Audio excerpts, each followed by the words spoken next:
The diner's neon buzzed faintly in a new city's gloom. March 2025. Michael sat alone, scarred hands cradling a cracked photo of him and Adrian, her smile frozen, his eyes dead. The waitress whispered, "That's the guy who torched half a county." Victory tasted like ash. Adrian was gone, the town a ruin, and Michael a shadow. What broke him so bad he broke them worse? Why's he alone now? The cost of vengeance stretched far beyond that desert night. How did a quiet man become a feared myth? Before we dive in, let me know where you're watching from. If you stand for justice against all odds, hit like and subscribe for more stories like this.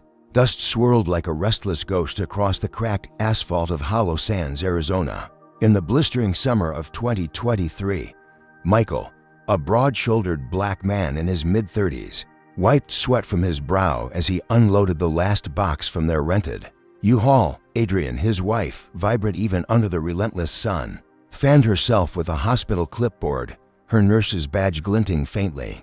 They'd left behind a bustling, diverse city scammed out of their savings, chasing a fresh start. In this sun-scorched nowhere, the desert town stretched flat and unforgiving, a sprawl of peeling trailers and sunburnt storefronts. Framed by jagged red cliffs that loomed like silent judges, vultures circled overhead, dark specks against a sky so blue it hurt to look at.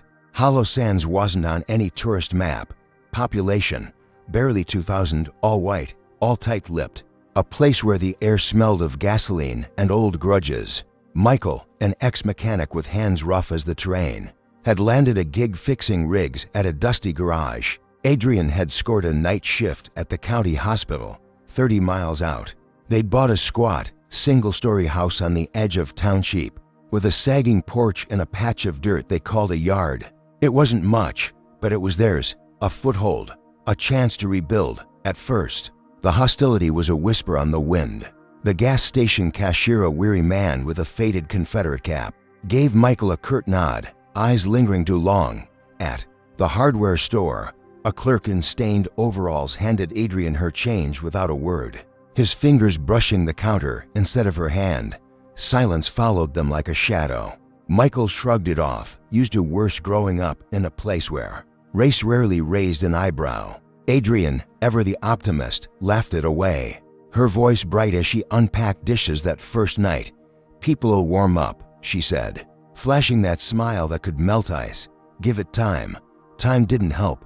3 weeks in. Michael stepped outside at dawn to find their mailbox, a dented metal box on a crooked post, shattered. A rock lay in the dirt, jagged and heavy, the word nigger scrawled across it in dripping black paint.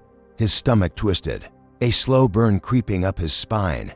Adrian stood behind him, arms crossed, her laugh gone quiet. "Kids being stupid," Michael muttered, grabbing a rag and a can of paint thinner from the shed.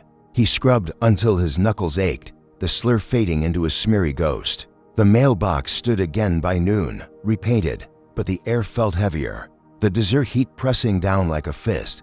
Adrian didn't say much that day, just kissed his cheek and headed to her shift. Michael watched her taillights vanish into the haze, the vultures still circling above. He told himself it was nothing, a one-off, a prank by some bored punk with a chip on his shoulder. But as he stood there, alone in the stillness, the town's silence rang louder than any shout. Hollow Sands wasn't just quiet, it was watching, waiting, and the wind carried a promise of something darker gathering on the horizon.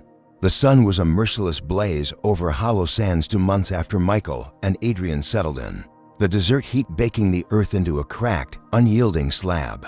Adrian's night shifts at the hospital had become routine, her little Honda kicking up dust as she rolled out each evening. One Tuesday, Michael woke to a text from her at 3 a.m. Car trouble. Home late. He rubbed sleep from his eyes, figuring a flat tire or a dead battery, nothing he couldn't fix. But when she pulled into the driveway at dawn, her face was tight, her hands trembling as she gripped the steering wheel. All four tires were slashed, rubber sagging into the dirt like deflated lungs. Tucked under the wiper, a crumpled note flapped in the dry wind. "Go back where you came from," scrawled in jagged red ink. Michael's gut churned as he yanked the paper free, crumpling it in his fist. Adrian stood beside him, her nurse's scrubs wrinkled, her eyes darting to the empty street. "I didn't see who," she whispered, voice thin. "Just heard the screech and found it like this." Michael kicked at the gravel, fury rising like heat off asphalt. He loaded the car onto a tow hitch and drove her to the sheriff's office, a squat brick building with a faded star on the door. Sheriff Tanner leaned back in his chair, a gaunt man in his 60s with sunken eyes and a tobacco-stained grin. Michael laid out the story tires, note, the timing. Tanner barely glanced at the paper before tossing it aside. "Boys will be boys," he drawled, scratching his chin. "No prints, no proof. Could have been anyone. Anyone doesn't slash tires at 2 a.m. Michael snapped, voice low, controlled. Tanner smirked, leaning forward. "Folks round here don't take kindly to troublemakers.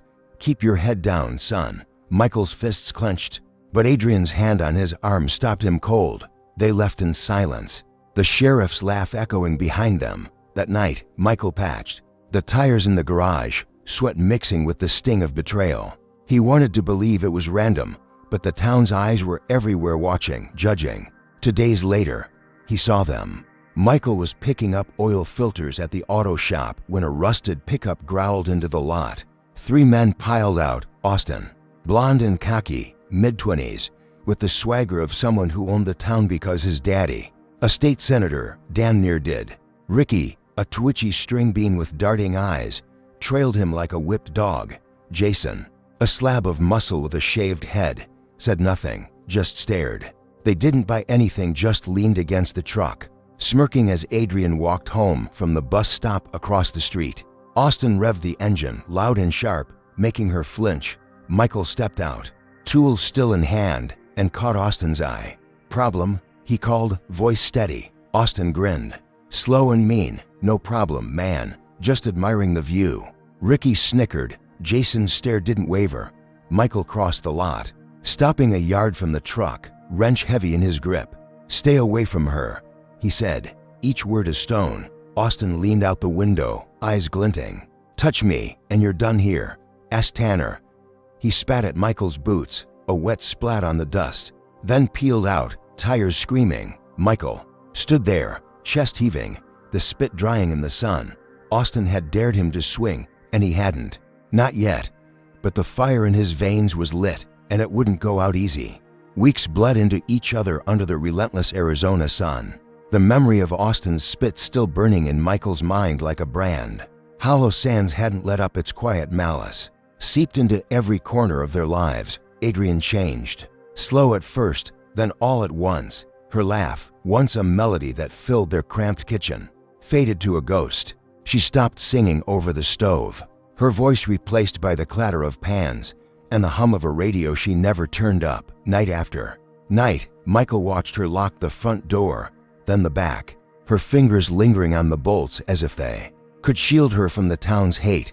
She'd pause by the windows, peering through the blinds, jumping at every creak of the porch. One muggy evening, Michael came home from the garage, grease-stained and bone-tired, to find the house dark. "Adrian," he called, voice echoing off the bare walls. No answer. He found her in the bathroom, curled on the tile, sobbing into her knees. In her lap lay a brick jagged, heavy, the word nigger carved deep into its surface. The living room window gaped open, glass shards glinting on the carpet like fallen stars. Michael dropped to her side, heart hammering. "What happened?" he rasped, hands hovering over her trembling shoulders. She didn't look up, just pointed at the brick. "It came through an hour ago. I was right there." Rage flooded him hot and sharp, drowning out the exhaustion. He grabbed the brick, stormed back to Sheriff Tanner's office, the desert dusk painting the sky blood red. Tanner was there, feet up, chewing a toothpick. Michael slammed the brick on the desk, the thud reverberating. "This is your boys. We'll be boys now," he growled. Tanner barely blinked, eyeing the slur like it was a grocery list. "No witnesses, huh?" he said, voice flat. "Could be kids, could be wind. File a report if you want, but I ain't got manpower for this." Michael's fists balled, knuckles whitening. "Do your damn job." Tanner's eyes narrowed, cold as the desert night. "Watch your tone, boy. You're the one mackin' waves." Back home, Michael hid a shotgun under the bed, the metal cold against his palm. He didn't tell Adrian, just kissed her forehead as she stared at the wall. But the harassment didn't stop. Austin's crew grew bolder, their pickup shadowing. Her walks home from the bus stop. They'd roll slow, windows down, hurling slurs. "Hey, girl, you lost," their laughter cutting through the dry air. One night, Michael caught them snapping photos of her from across the street, Austin's phone flashing like a predator's eye. He lunged forward, shouting, "Back off." They peeled out, tires spitting gravel, leaving him choking on dust. And fury, Adrian's eyes told the story her words wouldn't. She wasn't safe anymore. Michael stayed up that night, shotgun across his lap, the house silent except for her shallow breaths behind the locked bedroom door. They won't win, he whispered to the dark, the promise tasting like iron on his tongue. But as the stars glared down through the broken window, he felt the truth gnawing at him. Hollow Sands wasn't just a town, it was a beast, and it was closing its jaws around them both. The desert wind howled through Hollow Sands, a restless snarl that matched the storm brewing in Michael's chest. Adrian's fear had carved itself into their home. Every locked door, every flinch at a passing car fueled his resolve. He couldn't sit still anymore, couldn't let Austin and his pack keep sinking their teeth into her. 3 nights after the brick shattered their window, Michael tracked Ricky the twitchy one, the coward, to the Rusty Spur, a dive bar on the town's edge. Neon flickered over the lot, casting jagged shadows as Ricky stumbled out, beer bottle dangling from his fingers, his laughter loud and sloppy. Michael waited in the dark, a shadow among shadows, his pulse steady but thunderous. He'd seen Ricky trailing Adrian before, snapping his gum and grinning like it was a game. Not tonight. When Ricky veered into the bathroom, Michael followed, boots silent on the sticky floor. The door swung shut, and before Ricky could turn, Michael had him pinned forearm to his throat, a hunting knife glinting an inch from his Adam's apple. "Talk," Michael hissed, voice low, lethal. Ricky's eyes bulged, the bottle slipping from his hand to shatter on the tiles. "Man, I don't." The knife pressed closer, not cutting, just kissing skin. "Why her? Why us?" Ricky's breath hitched, sweat beading on his forehead. "It's Austin, okay? He hates your kind taken over, says you don't belong." Michael's jaw tightened. "Your kind, like they were less than human. Where's he at?" he demanded. Ricky stammered, "I don't." "Please, man." Michael shifted the blade, a warning. "Austin's place, Route 9, Ricky blurted, voice breaking. "That's all I got." Michael stared into his panicked eyes, then slammed his fist into Ricky's nose, a wet crunch, blood spraying, and Ricky crumpled, whimpering in the mess of glass and beer. Michael walked out, the night air cool against his burning skin. He thought it was a win, a message sent, a line drawn. He slept that night, the shotgun still close, believing he'd bought them breathing room. Dawn broke the illusion. He woke to Adrian's scream, wrought and piercing, from the front yard. Stumbling outside, he froze. Every window on their house was smashed, glass glittering like teeth in the dirt. Across the siding, in dripping red spray paint, "Leave or die." The air stank of gasoline and hate. Adrian stood trembling, her robe clutched tight, eyes wide with a terror he couldn't unsee. He called Sheriff Tanner, voice shaking with fury. "Someone hit our house, vandalized it bad." Tanner's laugh crackled through the line, dry as the desert itself. "You stirred the hive, boy. What did you expect?" The phone went dead. Michael stood there, staring at the wreckage, the words searing into his skull. Adrian sank to the porch steps, whispering, "Let's go, Michael. Please." Her voice was a plea, fragile as the glass underfoot.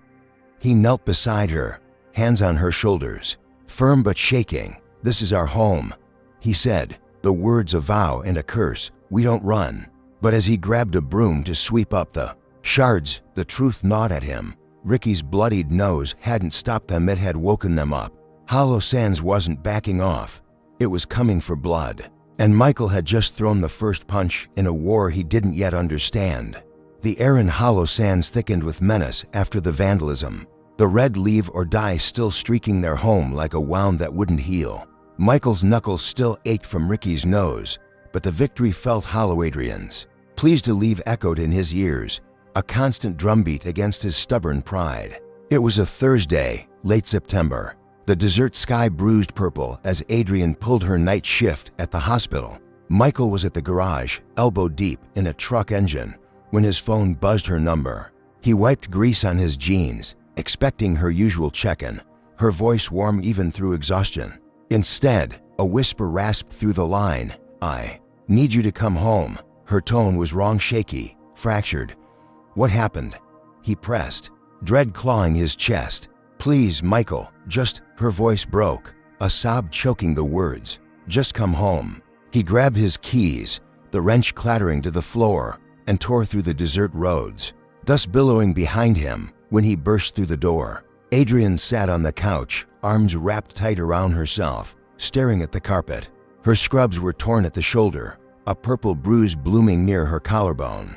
Michael's heart plummeted, a stone sinking into dark water. He knelt before her, hands trembling as they hovered over her. "Tell me," he said, voice barely steady. She swallowed hard, eyes glistening. "I was coming out of the hospital. End of shift. They were waiting by my car." Michael didn't need to ask who they burned in his mind. Austin, Ricky, Jason. "They cornered me," she went on, her voice a thread above a whisper. "Blocked the driver's side so I couldn't get in. Jason, he grabbed my arm, held me there. Austin, he said I should be more polite when people are just trying to be friendly." Her fingers traced the bruise, then dropped. Michael's pulse thundered in his ears, a war drum. "Did they?" he started, voice cracking. She shook her head fast. "No, they scared me, shoved me down, but they let me go." Her eyes met his, raw and haunted. "This time, we're going to the police," he said, standing, fury a live wire in his veins. Adrian didn't argue, just followed, her silence heavier than words. At the sheriff's station, they sat for over an hour in a room that smelled of stale coffee and dust. Deputy Tanner finally ambled in, tired-eyed, toothpick rolling between his lips. He listened as Adrian recounted it, weeks of stalking, the slurs, the grab, the bruise, nodding at intervals, scribbling half-hearted notes. When she finished, he sighed. "We'll look into it," he said, leaning back. Michael stared, incredulous. "That's it." Tanner shrugged, toothpick bobbing. "Look, I get you're upset, but we got no witnesses. Did they take anything? Hit you worse than that?" Michael's voice sharpened, a blade. "She's got a bruise. They grabbed her." Tanner sighed again, louder. "If you can ID the guy who left it, maybe we can do something. Otherwise, it's just a claim." A couple guys stood too close and said something she didn't like. Adrian flinched, a small recoil that cut Michael deeper than the words. He gritted his teeth. "So you'll wait till they do worse?" Tanner leaned forward, eyes hard. "Sir, go home. Father report. My advice, don't make waves." Michael stormed out, blood pounding. Adrian trailing behind, her arms wrapped tight again. Back home, she went straight to bed, the door clicking shut. Michael sat in the kitchen, staring at the shotgun's shadow under the bed through the open doorway. They'd crossed a line, hands on her, fear in her bones. He'd handle it, somehow, but her silence screamed louder than any threat. And he knew, Hollow Sands had sunk its claws in deep. Hey, comment number 1 if you think Michael should have taken matters into his own hands right then, or if you think he should have trusted the system a little longer. Like and subscribe for more raw stories like this. What happens when a man like Michael decides the law's not enough, and how far will Austin push before it's too late? The bruise on Adrian's collarbone stared at Michael like an accusation, a dark bloom against her skin that he couldn't erase. Hollow Sands had gone quiet since the assault, a deceptive stillness, the kind that hums before a storm breaks. Michael couldn't wait anymore. The shotgun under the bed wasn't enough to guard her silence, her fear. 2 nights after the hospital parking lot, he tracked Jason, the hulking mute of Austin's crew, to a gas station on the edge of town. The neon sign buzzed overhead, casting a sickly glow across the cracked pumps as Jason filled a jerry can. His broad back turned. Michael parked 100 yards off, headlights dark, and slipped out, tire iron cold and heavy in his grip. He moved fast, a shadow slicing through the night. Jason didn't hear him until the iron crashed into his ribs, a dull thud, then a grunt as he staggered, the can clattering to the pavement. Michael swung again, catching Jason's knee, dropping him to the asphalt. For Adrian, he whispered. Voice a razor's edge, then brought the iron down on Jason's shoulder crack. Like drywood snapping, Jason sprawled, gasping, blood trickling from his mouth, eyes wide but silent. Michael loomed over him, chest heaving, the iron dripping sweat and fury. He'd pictured this Jason broken, helpless, and it felt righteous. He left him there, a crumpled heap in the flickering light, and drove home, knuckles white on the wheel. Dawn greeted him with Adrian's soft breathing behind the locked bedroom door. He'd won, he thought, washing the tire iron in the sink, the water swirling red then clear. A warning sent they'd think twice now. But the dessert had other plans. Hours later, as the sun climbed high, a roar woke him, a crackling, hungry sound. He bolted outside, the air thick with smoke. Their shed where he kept tools, oil cans, memories of a life before Hollow Sands was ablaze, flames licking the sky, spitting embers into the dry yard. Adrian stumbled out behind him, robe flapping, her scream swallowed by the inferno's howl. The fire died under a neighbor's hose, but the damage was done. Charred wood, melted metal, a skeleton of what was. Then Michael saw it, on the porch. Steps from their door, a pig's head, bloated and stinking, its eyes gouged out, carved into its flesh, jagged and deep. Next, Adrian's knees buckled. She sank to the dirt, hands over her mouth. Michael stood frozen, the stench clawing his throat, the words searing into his brain. Next, not a threat, a promise. The town watched from behind curtains, silent as vultures. No one calling for help, no sirens cutting the haze. Adrian's voice broke through, small and shattered. We can't win, Michael. She clutched his arm, tears streaking her face. They'll kill us. He pulled her close, her trembling vibrating through him. But his eyes stayed on the smoldering ruin. Yes, we can, he said, the words steel forged in rage. That night, he bought gasoline to cans, sloshing heavy in the trunk. He mapped Austin's routines: bar at dusk, home by midnight, truck parked on Route 9. The tire iron hadn't stopped them, it had lit a fuse. Jason's blood was just the start. Hollow Sands wanted war, and Michael would burn it down before it took her.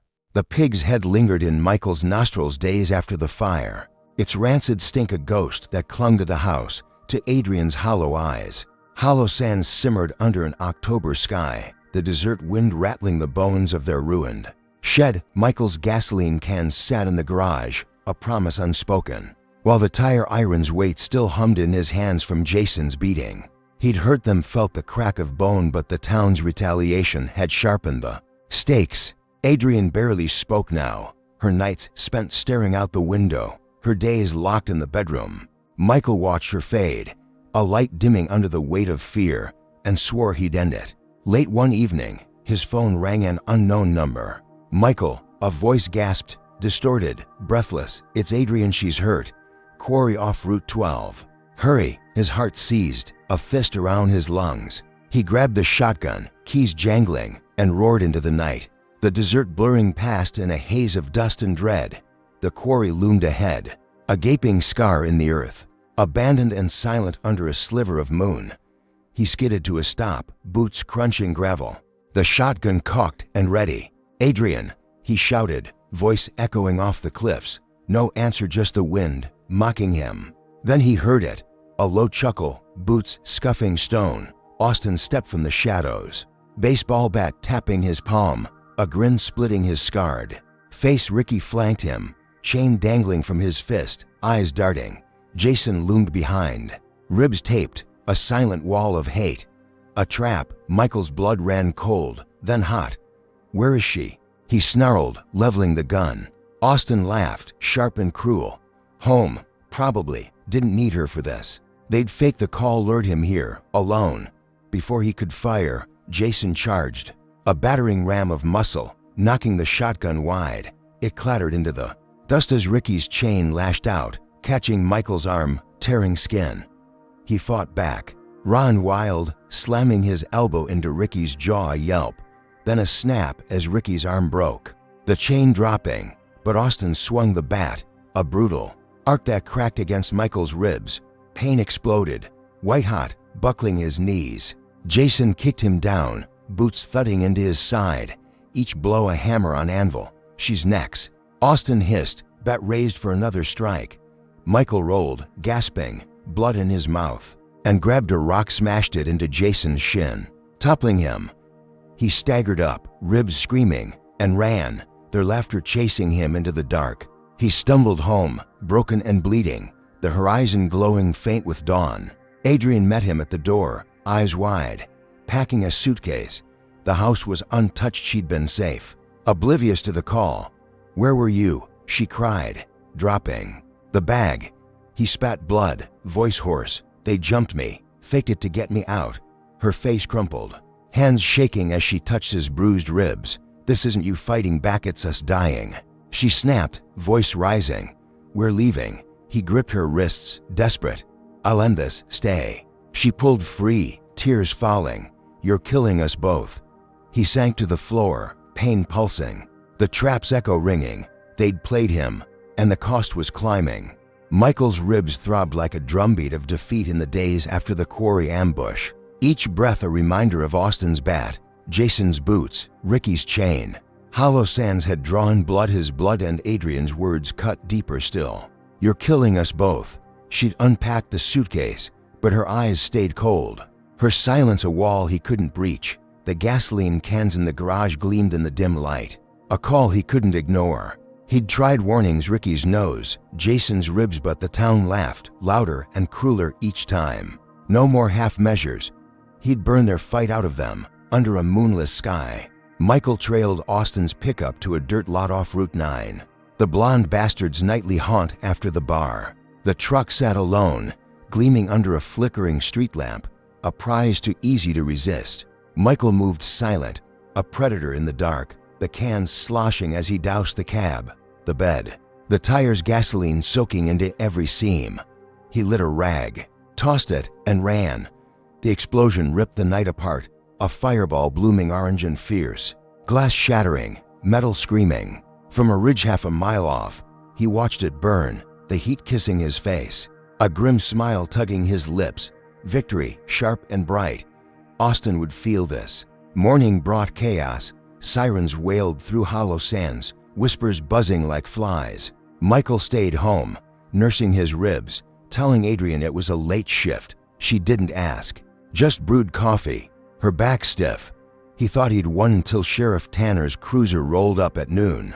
Dust swirling, 2 deputies hauled Michael out, cuffs biting his wrists. "Arson," Tanner snarled, smirking. "Austin's truck.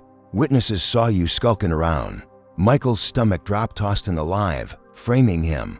At the station, Tanner leaned close, breath sour. "You're done, boy. Senator's son don't take kindly to this." Adrian bailed him out that night, $500 scraped from her savings. Her eyes ice as she handed over the cash. In the car, she didn't look at him. "This isn't you," she said, voice flat, final. He gripped the wheel, knuckles splitting where the cuffs had chafed. "It is now," he growled. "They won't stop till we're gone, or they are." She turned away, staring out at the desert's endless sprawl. Back home, he broke into Tanner's cruiser while the sheriff slept off a bottle stole patrol. Logs from the glove box, pages scribbled with Austin's haunts, his cruise plans. One entry chilled him. Friday, finish it. Her, tomorrow, a final strike. Michael spread the logs on the kitchen table, the gasoline's ghost still on. His hands, the explosion hadn't killed Austin, it had scarred him, enraged him. And now they were coming harder. Adrian slept, unaware, the bedroom door locked. He loaded the shotgun, checked the shells, his mind racing but clear. He'd gone all in, burned their symbol, crossed a line, and they'd answered with a promise of worse. Hollow Sands wasn't a town anymore. It was a battlefield, and Michael was done running. Tomorrow, he'd meet them head on, whatever it took. The stolen patrol logs burned a hole in Michael's pocket as Friday loomed. The desert sun sinking low over Hollow Sands, casting long, menacing shadows. The explosion's echo still rang in his ears, his strike against Austin's truck. A flare of triumph snuffed out by the arson charge and Tanner's cuffs. Adrian's cold distance gnawed at him. She moved through the house like a ghost, her faith in him crumbling. He'd vowed to end it, to meet their finish it head on, shotgun loaded and ready. But the day slipped sideways in a way he never saw coming. Unbeknownst to Michael, Adrian had cracked that morning while he scouted Austin's haunts route. 9. The bar, the quarry she'd slipped out, driven by desperation. She met Sheriff Tanner in his office, the air thick with dust and deceit. "Please," she begged, voice trembling, hands clasped tight. "Protect us. They're going to kill him, kill us both." Tanner leaned back, toothpick rolling. "A predator sizing up prey. File a report," he said, voice smooth as oil. "I'll see what I can do." She nodded, tears brimming, trusting. The lie. Tanner didn't file a thing. He dialed Austin instead, spilling her plea, her location. Her fear. Michael was miles away, crouched behind a gas pump, watching Austin's crew load crates into a van when his phone buzzed. Adrian's number. "They're here," she whispered, voice a threat of panic. "Michael." "They're in the house." His blood froze, then surged, a tidal wave of dread. He sprinted to the truck, tires screaming as he tore home. The desert, blurring into a nightmare. The front door hung open when he arrived, splittered wood dangling from the hinges. Inside, chaos, furniture overturned, glass shattered, a smear of blood on the kitchen floor. Adrian's blood. His knees buckled, a roar ripping from his throat. On the counter, a note in Austin's scrawl. "She's ours now." He tore through the house, shotgun shaking in his grip, calling her name. No answer. Just the wind howling through broken windows. The blood trail stopped at the back door. A red smear on the frame. She was gone. Taken. Michael stumbled outside, screaming into the dusk, his voice swallowed by the vast, uncaring desert. Tanner had sold her out. Adrian's plea for help twisted into a noose. She'd trusted the law, and it had handed her to the wolves. Michael's mind spun. Rage and guilt colliding. His war had pushed her to this, and now she was paying the price. The logs had warned him. Finish it. Her. He'd thought it meant an attack. Not this, not abduction, not betrayal. He sank to the porch, blood under his nails. The shotgun useless in his lap. Austin had her, and Hollow Sands had turned its back, complicit in the silence. Michael's world shattered, the pieces sharp and jagged. He'd burned their truck, broken their bones, but they'd struck deeper, stolen her from their home. From him. The fight wasn't over. It was personal now. A wound that wouldn't close until he found her or died trying. Comment number 1 if you think Adrian was wrong to trust Tanner, or if you think Michael's fight pushed her too far. Like and subscribe for the next brutal chapter. Can Michael claw her back from Austin's grip, or has Hollow Sands already claimed them? Both. The blood on the kitchen floor was still wet when Michael left, a scarlet stain driving him into the night like a man possessed. Adrian's abduction, her plea to Tanner, twisted into a trap, lit a fuse in him that no desert wind could snuff out. The patrol logs pointed him to Austin's desert compound, a ramshackle sprawl off Route 9, fenced with rust and barbed wire. He loaded the shotgun, strapped Molotovs to his belt, glass bottles sloshing with gasoline and rage, and drove. The truck's rumble a war cry. Hollow Sands faded behind him, its silence a coward's shroud. This ended tonight. He parked a quarter-mile out, creeping through the scrub, the compound's lights flickering like a predator's eyes. Through a grimy window, he saw them, Austin barking orders, Ricky nursing his broken arm, Jason hulking by the door, all laughing, beers in hand, like they hadn't just ripped his world apart. Adrian was there, tied to a chair in the corner, head bowed, alive but bruised, her scrubs filthy. Michael's breath hitched, relief drowned by fury. He gripped the shotgun tighter, the Molotovs heavy against his hip. They'd pay in blood and fire. The back door hung loose, another careless mistake. Michael slipped in, a shadow among shadows, the air thick with sweat and booze. He moved fast, lighting the first Molotov and hurling it at the crates by the wall. Flames erupted, a roar of orange and heat, swallowing Ricky whole. His scream was high and brief, cut off as he collapsed, a burning heap. Jason spun, reaching for a pistol, but Michael charged shotgun but crashing into his skull.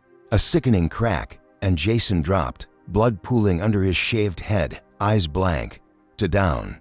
Austin fired, a wild shot from a handgun that grazed Michael's shoulder, searing pain blooming red.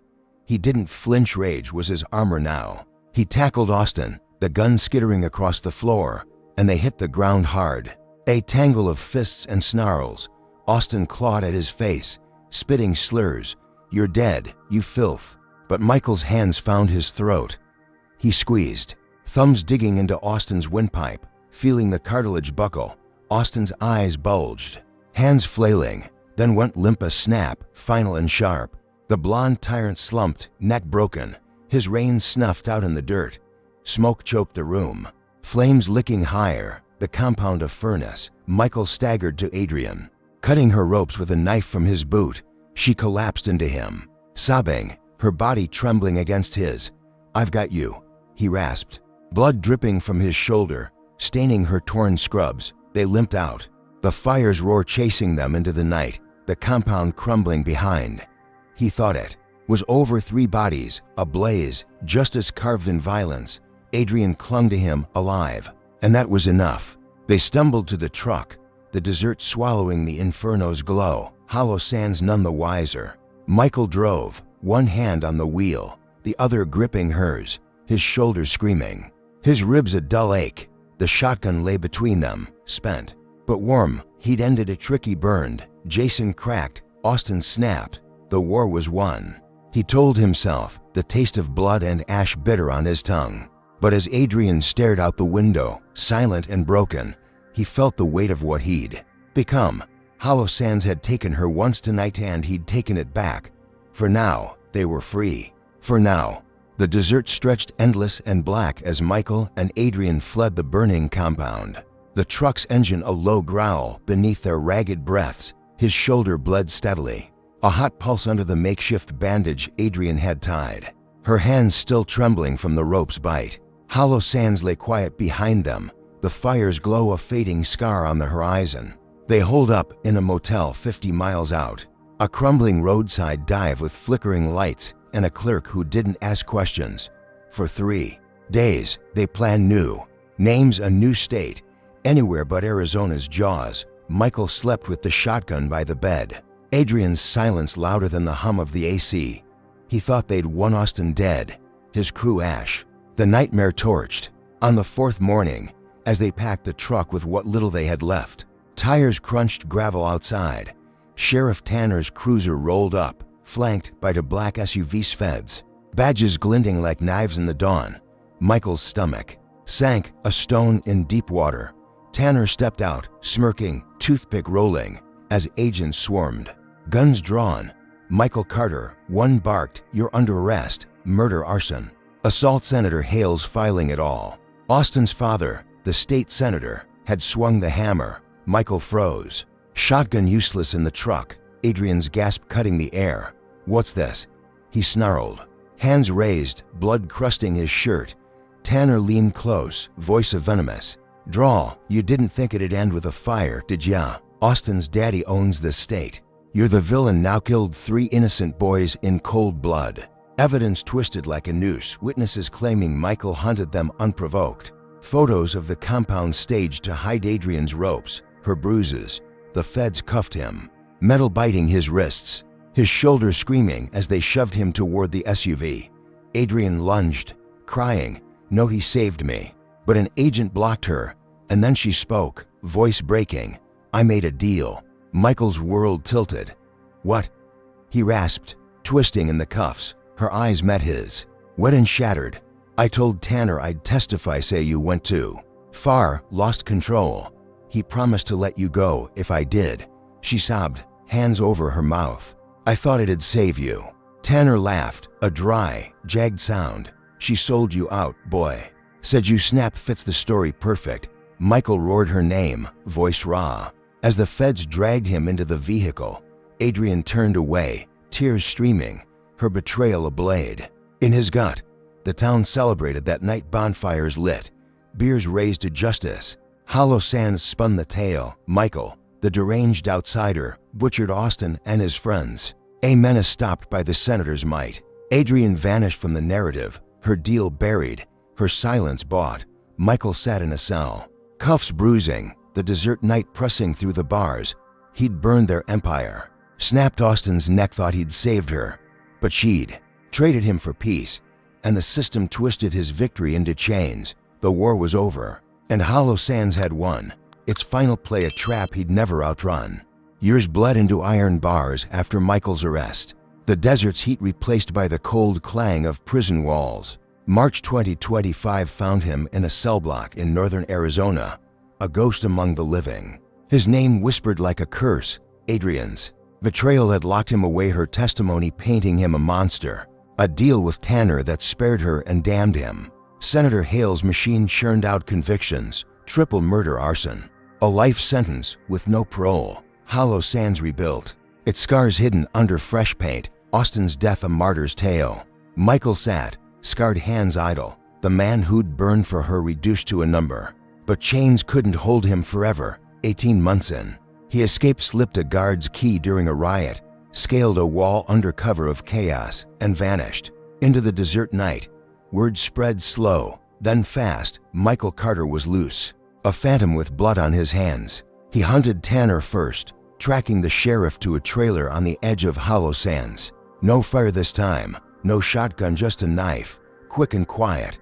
He left Tanner alive, paralyzed from the neck down, a wheezing wreck whispering, "You're a devil." Michael didn't answer, just walked away, the blade clean, the message carved in flesh. He disappeared after that, a shadow slipping through Arizona's underbelly towns like Hollow Sands, where the oppressed whispered his name.